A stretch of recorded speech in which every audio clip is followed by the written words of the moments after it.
Because it says, "Let us pray, famous men and our fathers Yeah, that begat us." It says, "Yahweh Shemini hath wrought great glory." just hold it and through the spirit. I think you'll see because we're gonna go through particular, Come. So and it talks about all of them in that chapter, if I'm not mistaken. well, it's several chapters. Well, I know, but Sirach 44 specifically, Yeah, right, touches on Abraham. yeah. Right? Or am I tripping? Well, Sirach 30, yeah, 44 and 19 goes into Abraham. Then it goes into Isaac and Jacob as well. Yeah, so that's what I get. So yeah, we love. All right, Shalom. Shalom. First and foremost, want to give all praises, honor, and glory to Yahweh, Ba'ashem, Yahushai, Ba'ashem, B'kakwadash. Double honors to the elders and apostles, a great millstone that taught us this truth. And shalom to the hopeful elect, the Yakim and Akwaf, the brothers and sisters that have returned to the obedience of the scriptures in these latter days. All right, through faith in who the world ignorantly calls Jesus Christ, who we know as Yahweh Shai. All right, with that name of the Heavenly Father being Yahweh. All right, those are the true names. All right, and I'll entitle this lesson, or Slaki. I got the brother, got the brother Malak with me. It's GMS Dallas. Got the brother Tashad with me. Shalom. And we just wanted to, hit the button, you know what I'm saying, do the work and, put up a sacrifice, a lesson, So I'll entitle the lesson, Understanding Israel is a Patrilineal Society, and the key word in that is patrilineal. And when you go into that word, it basically means lineage of the father. All right, when you break it down, it's really not. It's really a simple word, when you break it down. But really, we just want to touch on that idea, and we want to bring out some precepts and some examples, that solidify that. Because living in Babylon the Great, all right, which is a queendom, all right, which is a world centered around the woman, all right, that's why Babylon is likened unto a whore in the scriptures, a woman. It's important to basically highlight this topic, and if a brother didn't have anything, could we start off with Proverbs 8 and 4? You holding that? Kind of. This is Proverbs 8. Can I read verse 1 and then verse 4? Whatever you want, brother. This is Proverbs 8 and 1. It says, "Doeth not wisdom cry, and understanding put forth her voice? She standeth in the top of the high places, by the way in the places of the paths. She crieth at the gates, at the entry of the city, at the coming in at the doors. Mm-hmm. Unto you, O men, I call." Right. Unto you, O men, I call. All right. And that links up with when the scriptures talk about I believe that's in Revelation 21 and 7, where it talks about the tabernacle of the Most High is with men. All right. This truth that the Lord, has assembled, if you will, in these times, it has everything to do with the Israelite men, and then underneath that falls the order, all right, that is laid out in 1 Corinthians 11 and 1, all right, which we touch on all the time. The head of the elect being Yahweh Shai, right, and then underneath Yahweh Shai, you have the man, you have the woman, and the child, all right, and that's the order. But specifically, this message gospel, all right, is supposed to spring you men into action. That's why the scriptures talk about. That's why. Matter of fact, could you just read that again, Baba Shah? Yep. Proverbs chapter 8, verse 4 says, "Unto you, O men, I call, and my voice is to the sons of men." Right. And that's because only men can carry the testimony. As brothers always go into, that word testimony is related to the word testes. Nuts.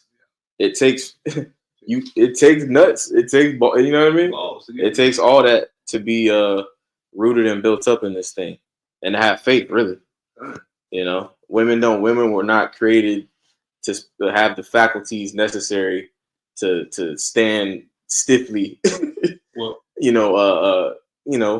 they were created to rely on a man. Because I believe it's in Job where it talks about how Yahweh didn't impart her wisdom. You know, it was a paraphrase.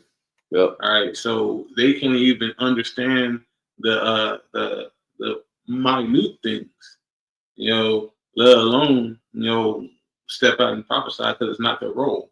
Yep. But Yep.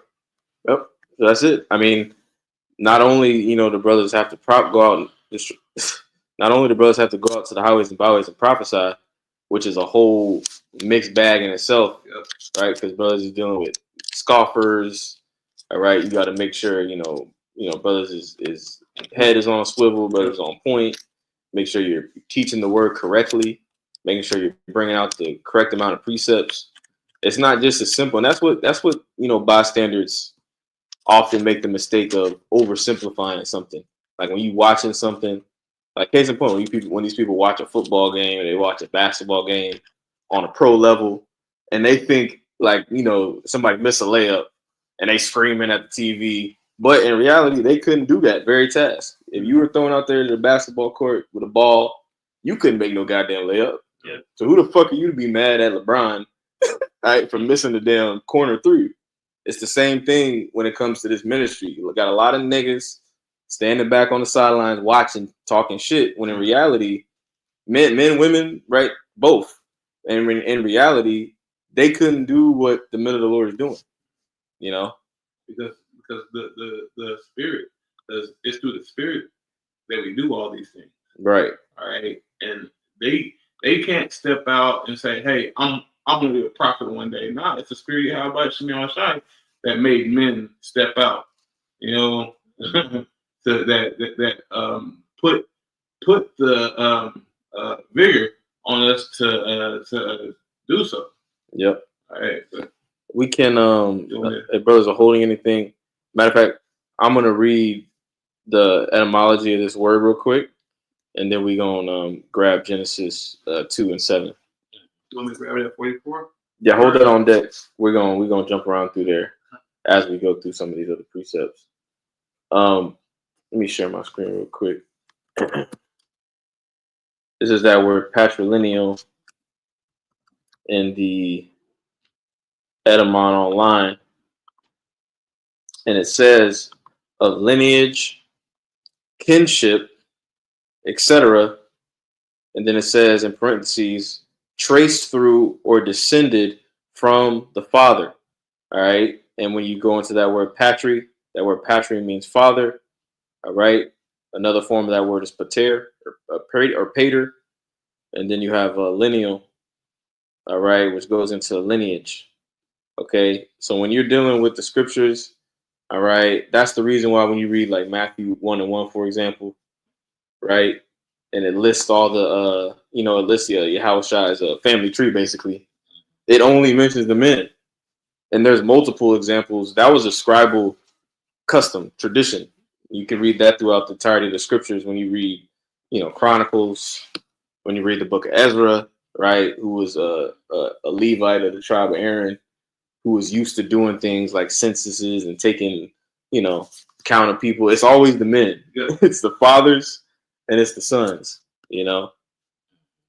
But we can jump into that Genesis 2 and 7, Baruch Shah. Yep. This is Genesis chapter 2, verse 7. And Salakia. Before we even get that, I'm gonna go ahead and pull a milk scripture. Unless you want to pull it, I can pull it. It's fine. Numbers 1 and 18. This is Numbers chapter 1 and verse 11. And the header of the chapter is the census of Israel's warriors. All right, the census of Israel's warriors. All right, but this is Numbers chapter 1 and verse 18. It says, and they assembled all the congregation together on the first day of the second month, and they decreed or declared their pedigrees after their families by the house of their fathers, according to the number of the names from 20 years old upward by their polls. All right, so the pedigrees of the families, those particular, families were distinguished by their father. It says specifically by the house of their fathers. And that's something, again, we're going to read, you'll read that pattern over and over and over again when you read the scriptures, you know. But we can jump into Yeah, because the numbers and the calculations was according to the gene. Yep. You know, and the gene, the common word or synonym for the word that we use as gene or genes today would be the seed. That's how it would be known in the scriptures. So the seed line or the gene line is synonymous, and that was always calculated by the Father.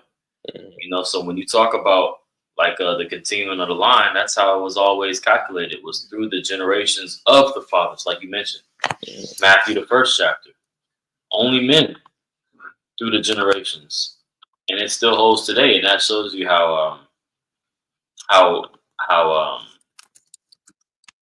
valuable our seed is. Mhm. You know, Because one man can repopulate the whole earth, right? Just through his seed.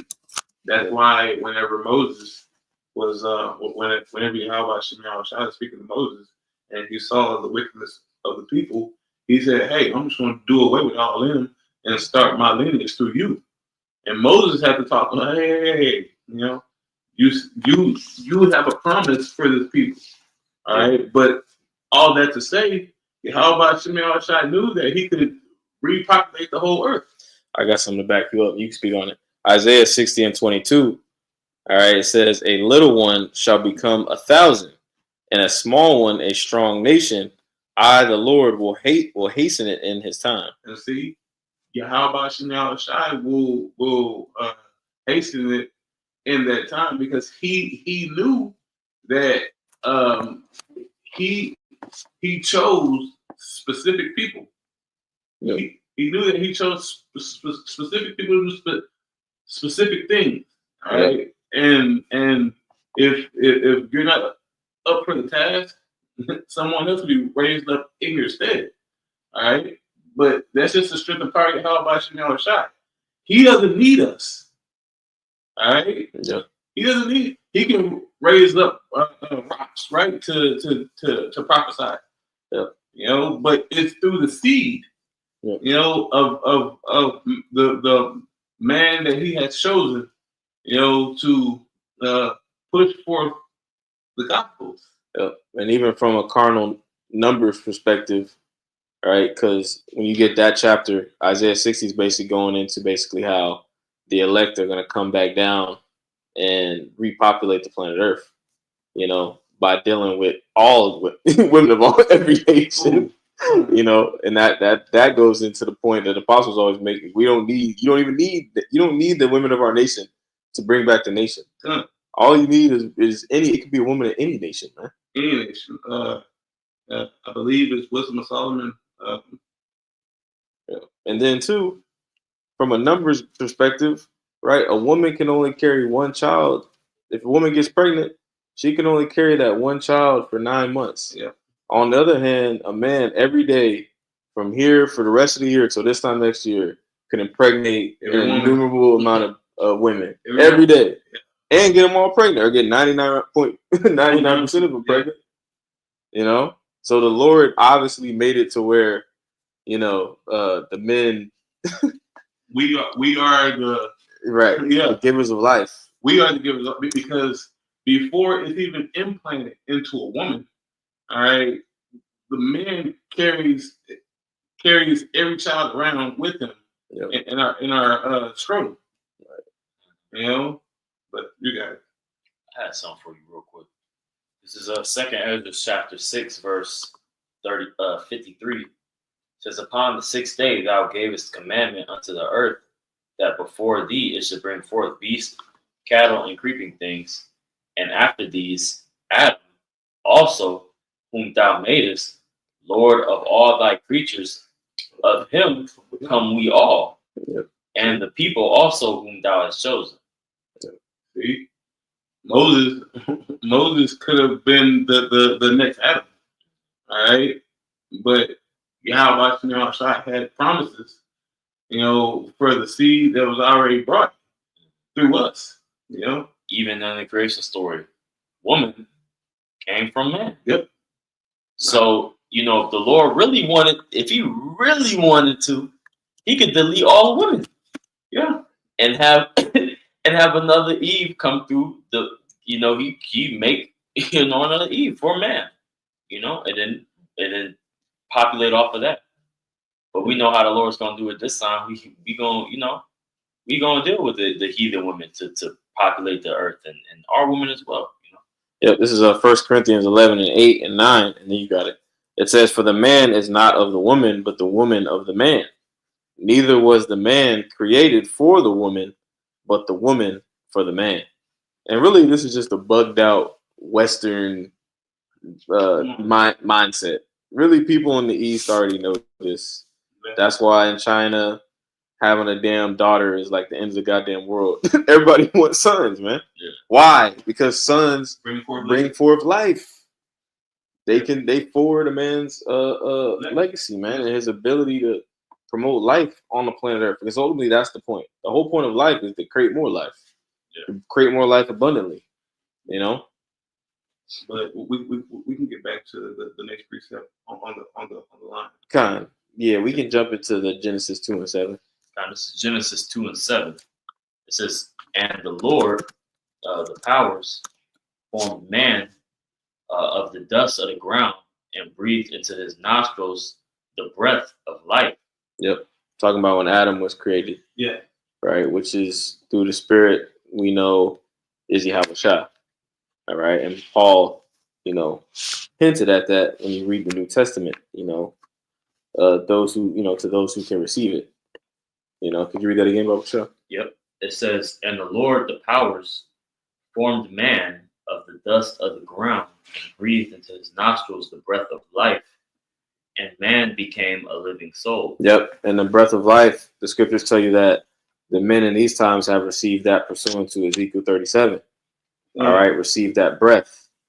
All right. The breath goes through the man.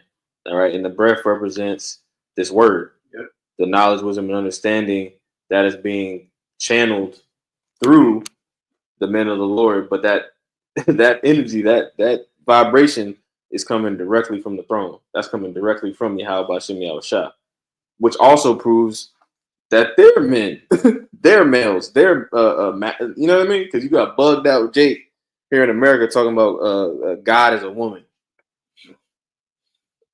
But that is completely contrary to the scriptures. Yeah. Was that everything like Genesis 2 and 7? I just want to get that one verse. That was. And it. If a brother had a precept, I had something for that, just to prove the breath, because everything we're saying is "Thus saith the Lord." It's Wisdom of Solomon 7 and 24. It says, sister. There you go. "For wisdom is more moving than any motion. She passeth and goeth through all things by reason of her pureness. Mm-hmm. For she is the breath of the power of the Most High, and a pure influence flowing from the glory of the Almighty. Therefore can no undefiled thing fall into her. For she is the brightness of the everlasting light, the unspotted mirror of the power of the Most High, and the image of his goodness." Mm-hmm. So Adam was made in the image of his goodness, you see, and that was according to the breath that he was given, which was the wisdom that he was given on how to govern the other nations that were in the garden as well. Right. Which, of course, wasn't, he did to some degree, but ultimately he fell off through the woman. But that breath is the same one that we inherit today in these times, to lead our nation, but also to bring us back into that state of peace when we were in the garden. And ultimately, that's through Yahweh Shai and his sacrifice, what he did to loosen the seals to come down, so that we have this knowledge as well. Bible Shai, could you pull that Sirach chapter 24, verse 8, just to land back on the point that you just read? And not to take away from the lesson, but to show that wisdom that Yahweh Shem Shai had, that he gave to Adam, that he gave to us. It was meant for the nation of Israel. It wasn't meant for no other nation to try to piggyback on, as well. But it flowed through the man, from Yahweh to Yahushai to the 12 tribes of Israel, and that's Sirach chapter 44, verse 22, that we can pull later. But pull that 24 and 8. Now, this is Sirach 24 and 8.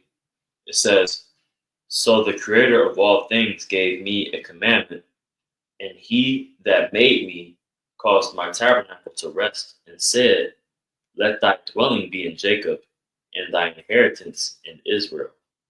So it's wisdom was given unto the nation of Israel, through Abraham, Isaac, and Jacob, through the testimony that they were given and passed down from generation to generation. But it's only through the fathers. It said nothing about the women in this. It said nothing about the mothers. That the mothers were going to teach their sons how to be men. All right, that's the Western mindset. Okay, and that's why this whole society now tries their best to remove the man from the household, so the patriarchy cannot continue. They want to take away what Yahweh Shemiyah has already set up. Right. Well, just like in the sense of like where you fill something up, you use a bigger vessel to fill a smaller one, or like an infinite vessel to fill a pot. Like if you fill in the pot up, you turn the faucet on and you fill it up where it has an infinite amount of water where it can pour into that vessel. We know that the woman is the weaker vessel. Yep. And such as men have a certain amount of breath that they can tap into, or a certain amount of insight that they can tap into, which is on more of a degree than women. Men have a higher lung capacity. Men have more brain power. These are actual physical differences that men have versus women that makes us eligible to even lead. To teach the family, to be in a dominant position where we have the capability to pass things down. In a survivalist manner. Yep. We can go back to what. Beautiful points, because this made me think about, like the Lord, when the Lord, gave Eve to Adam, she was created to be a helpmeet. Women were created to complement. They were created to assist. And critique. And the first woman that was created, as the scriptures go into, was wisdom. Yep. And that's why wisdom is likened unto a woman, because it's a helpmeet. It's an intelligence, like how Esau created artificial intelligence, AI, right? And AI is what's going to be used basically to, drive this new world system. All AI is it's an assistant. It's a resource to be utilized. Oh, Kushai, could you read that 9 and 10 of that? Sirach 24. Yep, Sirach 24. To your point. Yep, Sirach 24, verse 9. It says, "He created me from the beginning, before the world, and I shall never fail." See, wisdom gonna never fail. All right, but continue slightly. "In the holy tabernacle I served before him, and so was I established in Zion." See, it went through the whole lineage, because it went from the beginning, with Yahweh Shai, through the patriarchy, all the way down to the 12. You can read 11, just to push forth the point. Baruch Shai. That Sirach 24:11. Yep. Sirach 24:11. It says, "Likewise, in the beloved city he gave me rest, and in Jerusalem was my power." See, in the beloved city, what's beloved? That's King David's name. So in the beloved city, he gave me rest. So in the nation of Israel, through the 12 tribes, wisdom rested. But it's through that patriarchy that we even could acquire that gem.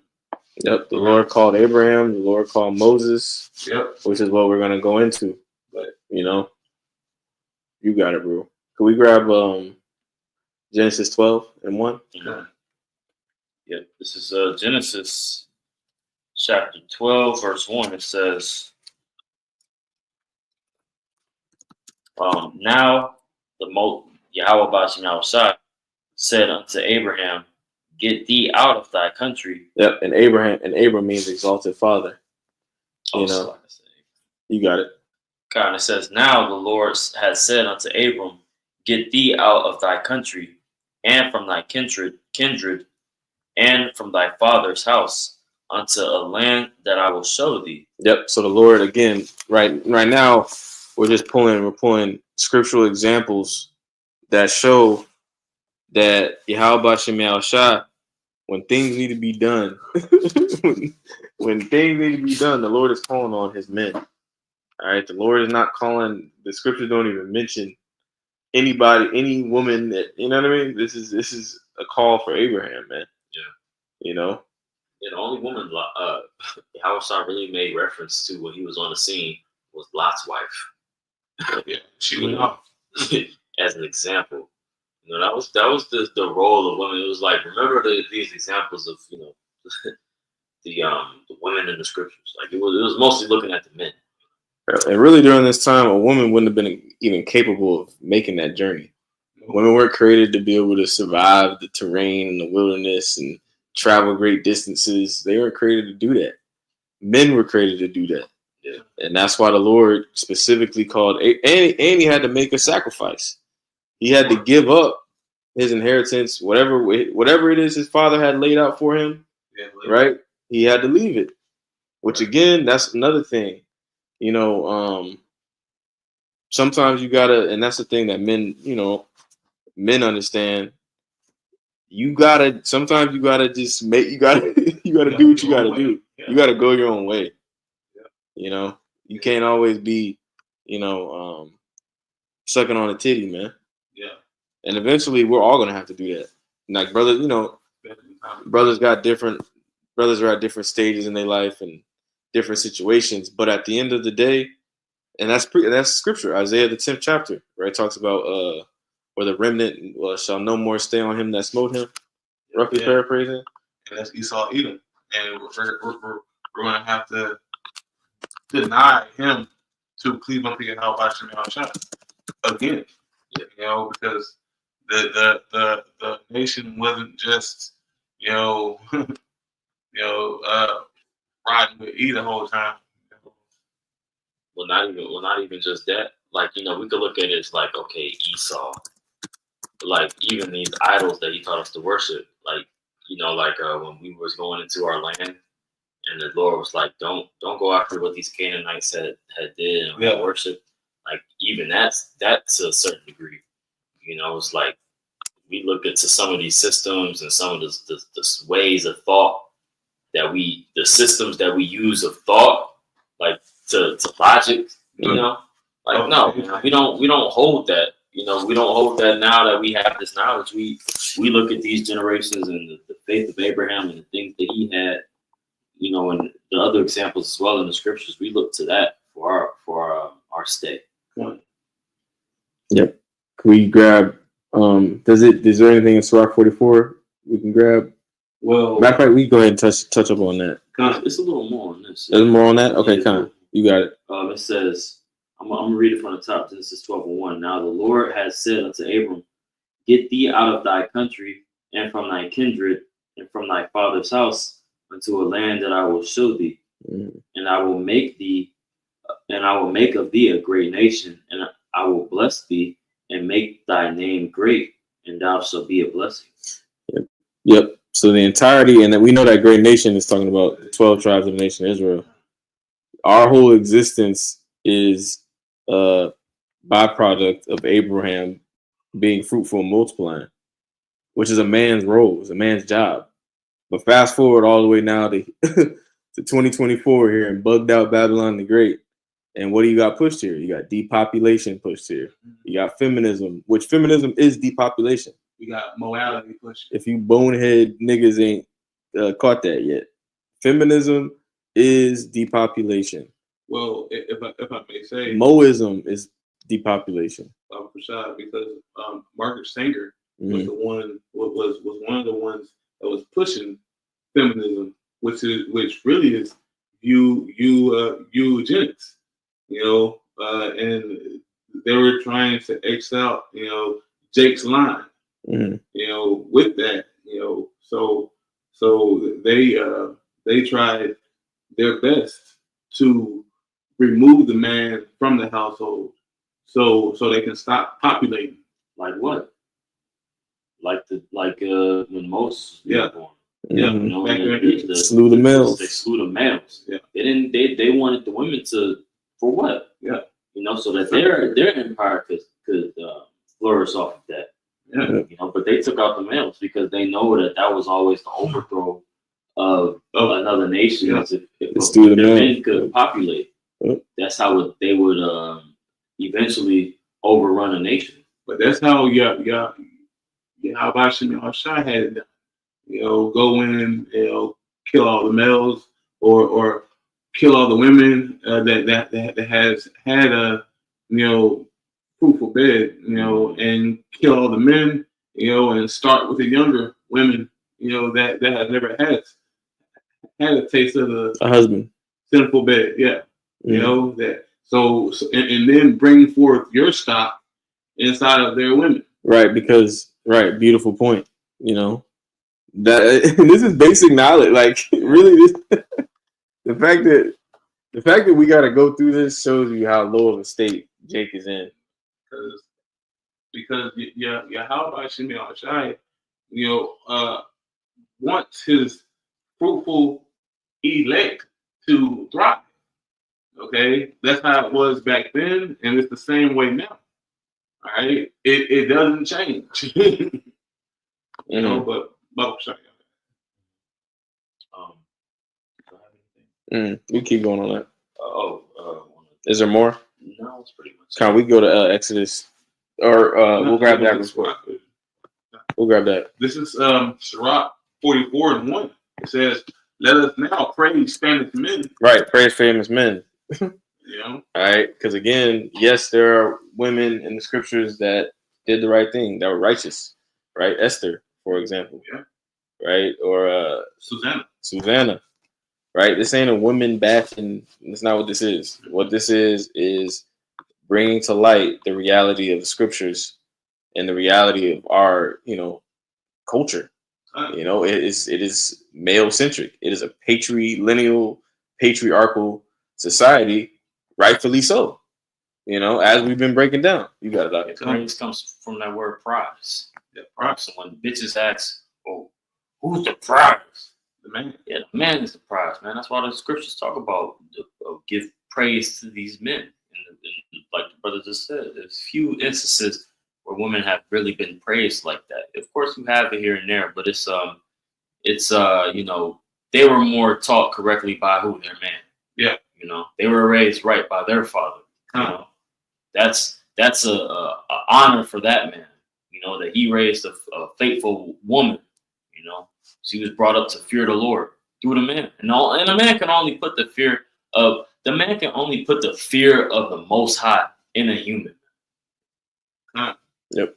This is Sirach 44:1. It says, "Let us now praise famous men and our fathers that begat us." Boom.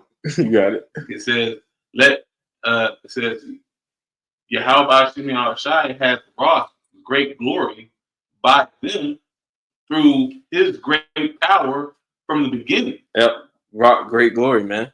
Joshua, right? Led us into the land, right? Judas Maccabeus, Mattathias, the Maccabees, all right, who preserved what was left of our nation during that time period, right? We can go on and on. Wasn't no damn like that movie they made with what was that movie they made recently? The Woman King. Yeah, that bullshit. King. I didn't even watch the movie, obviously. It was trash. But the trailer pissed you off, like what I'm saying? Because they're still pushing that shit. They're still trying to push that shit on our people, and it's played out, man. All right.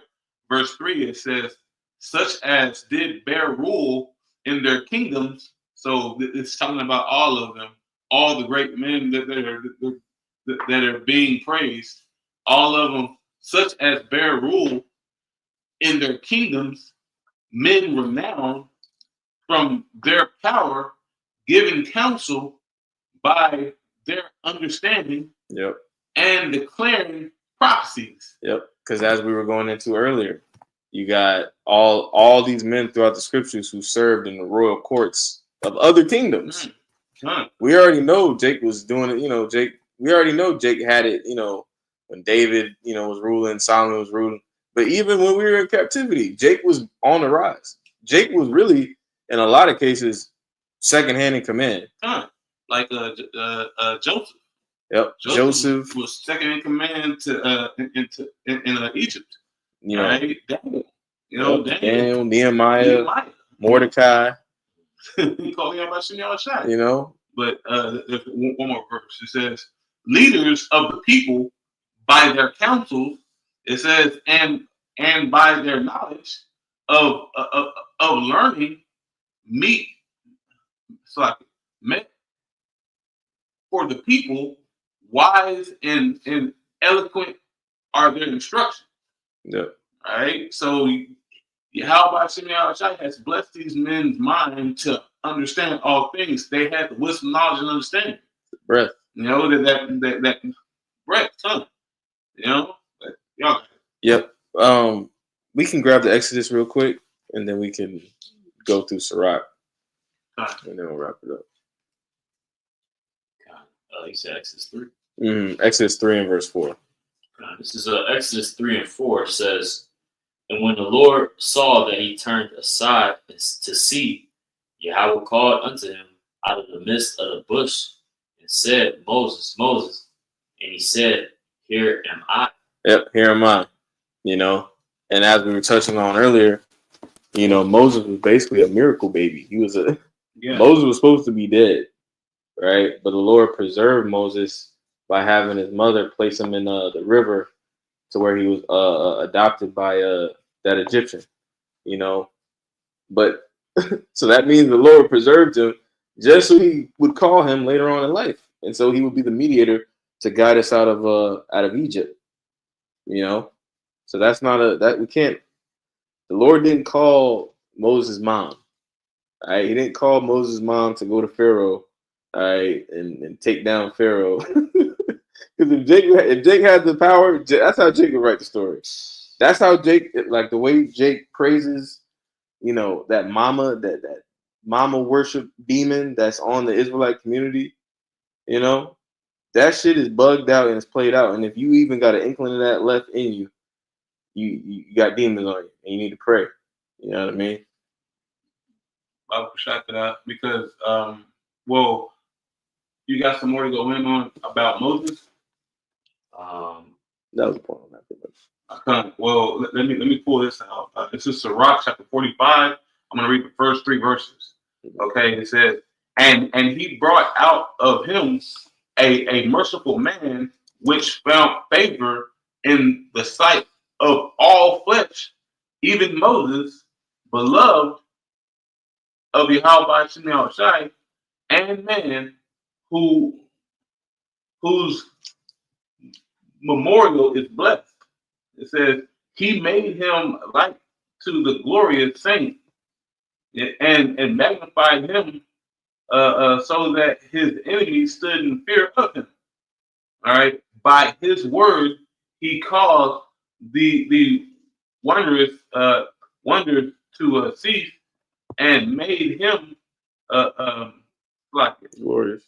glorious in the sight of kings, and gave him a commandment for his people, and showed him part of his glory.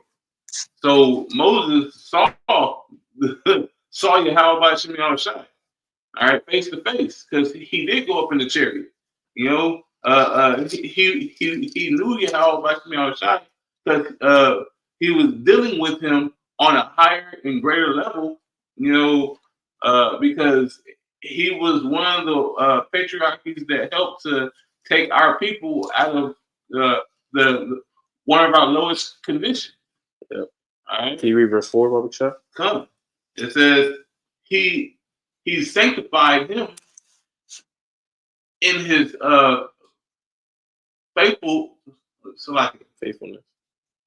faithfulness and meekness. It says and chose him out of all men. Right. Chose him out of all men. Right. That was an election. That was a example of an election. Come. You know, meaning that out of all the spirits in the nation of Israel, the Lord specifically chose Moses. Can I read 5? God. It says he made him to hear his voice and brought him into the dark cloud and gave him commandments before his face. So he was before Yahweh Shemel. He heard his voice. All right. And he gave him commandments and he gave him commandments before his face, even the law of life and knowledge, that he might teach Jacob his servant and Israel his judgment. Yep. You know, how about Simeon passed down the law to Moses? That's why the first 5 books was written by him. The Tanakh was written by Moses. Yep. But you got it. Yep. Water. You got anything, bro?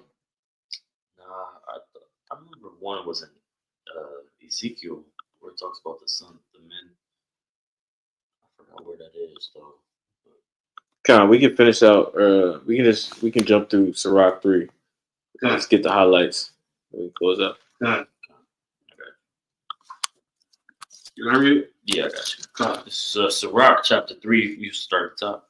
Mm. Sirach 3:1. It says, "Hear me, your father, O children, and do thereafter, that ye may be safe. Mm-hmm. For the Lord hath given the father honor over the children, and hath confirmed the authority of the mother over the sons." Right.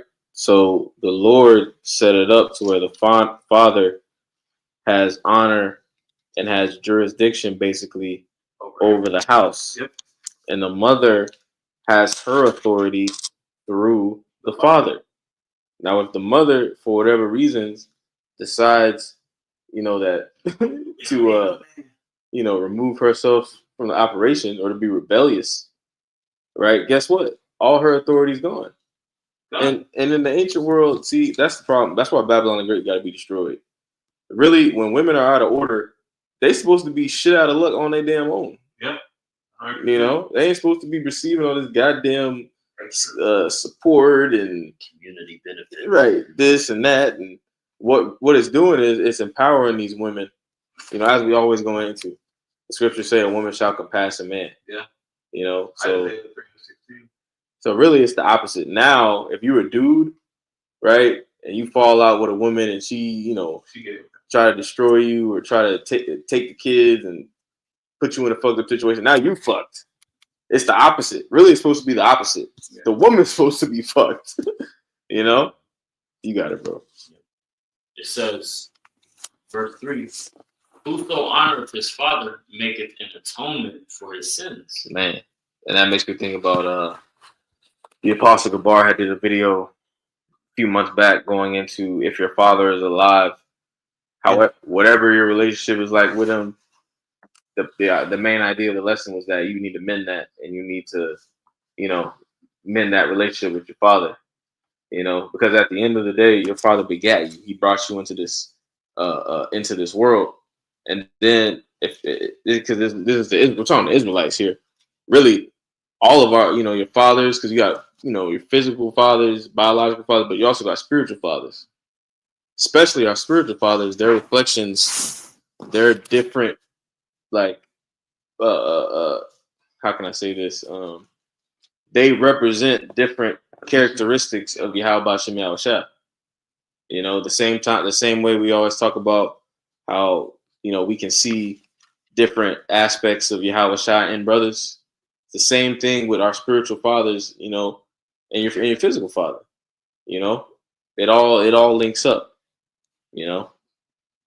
y'all had anything, but we can jump real quickly down. Slack. Yep. It says, verse 4, and he that honoreth his mother is as one that layeth up treasure. Yep. Supposed to honor your mother, right? This ain't a, we ain't telling you to go home and refuse the damn mac and cheese. You know what I'm saying? Get on your mama because she ain't baked. It ain't baked mac and cheese this year. It's just regular mac and cheese. You at the house acting like a damn demon. That's not what we telling you, man. And that's 10 commandments. That's that's basic law. Honor thy father and thy mother. But you got it, bro. Can I get this real quick? Yeah, you got it. It's Proverbs chapter 30, verse 11. It says, there is a generation that curseth their father and doeth not bless their mother. There is a generation that are pure in their own eyes, and yet is not washed from their filthiness. There is a generation, oh, how lofty are their eyes, and their eyelids are lifted up. There is a generation whose teeth are as swords, and their jaw teeth as knives to devour the poor from the earth, and the needy from among men. Yep. And that's what we're about to see. Especially like it's funny how this topic is being brought up, and right now we're having families come together, as we know, the day before Thanksgiving, right? And there's about to be a lot of political disputes, a lot of disagreements among families. Yep. So there's going to be disagreements among mother and father and children, and everyone's divided.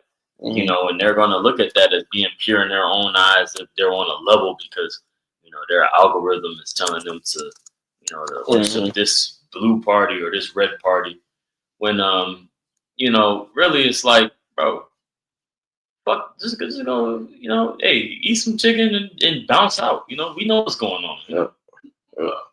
But it's all Yahweh Shai at the end of the day. Can I pull this? This is Matthew 10. Yep. This is Matthew 10, and I'm going to start at 34, the points 35. It says, think not that I have come to set peace upon the earth. I come not to send peace, but a sword. For I am come to set a man at variance against his father, and the daughter against her mother, and the daughter-in-law against her mother-in-law. All right. It's 36. It says, and a man's foes shall be they of his own household. Yep. Okay. So I read that to say, in this holiday coming up, y'all butt heads, y'all gonna be fighting over the potato salad and all that, but it's Yahweh Shai setting in the vision of everything.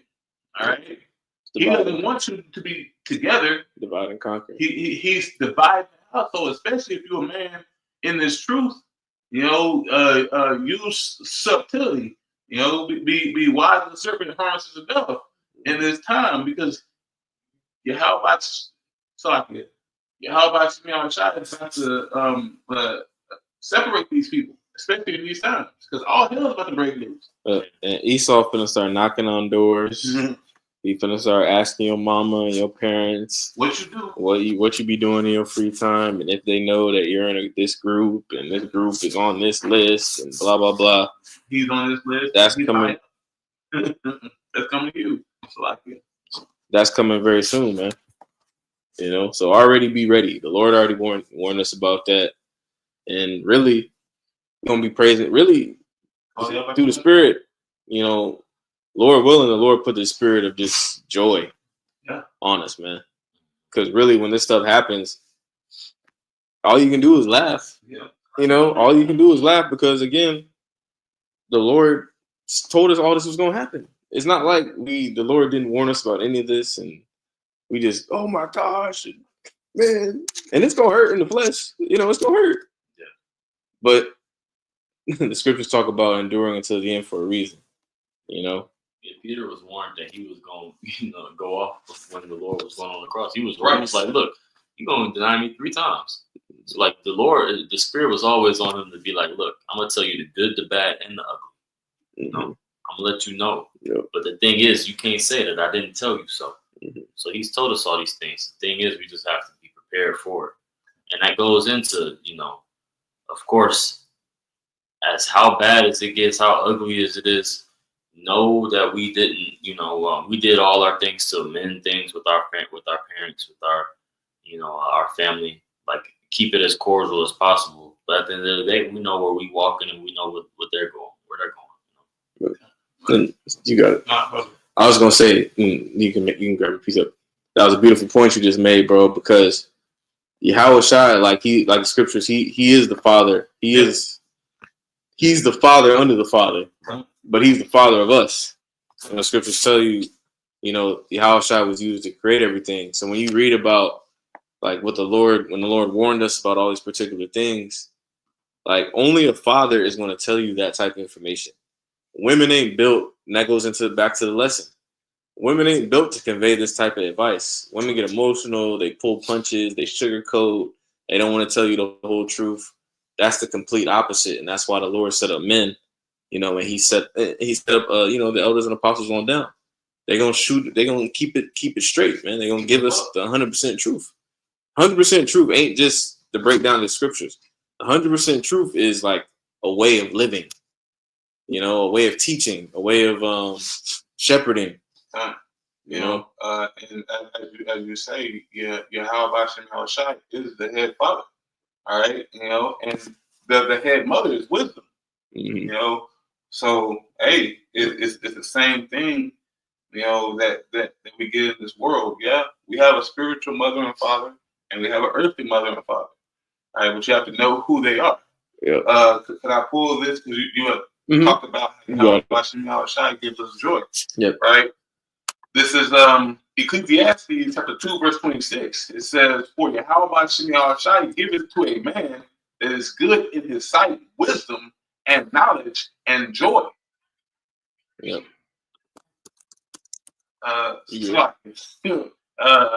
It says, "But to the sinner he giveth travail to gather and to heap up, that he may give to him that is good in Yahweh Shem Shai, or Salakia, that is good before Yahweh Shem Shai. This is also vanity and vexation of spirit." Okay, now I read that to note that Yahweh Shem Shai is going to give us joy in that day. But Esau is have to kick in the door and tell our people, our family, what we've been doing in His eyes, because they can't comprehend the spirit and what we are really doing in Yahweh Shem Shai's eyes. They don't know. They can't grasp the concept. Okay, but we will have joy of heart. We are gonna laugh in the face of Esau, and Abarak we get beamed up from the same, things that are going on. But Con, we've already been going a long time. Yeah, sorry. So, I don't want to drag this on too long. The Spirit had a lot of things come out. Might have to do a part 2 on this.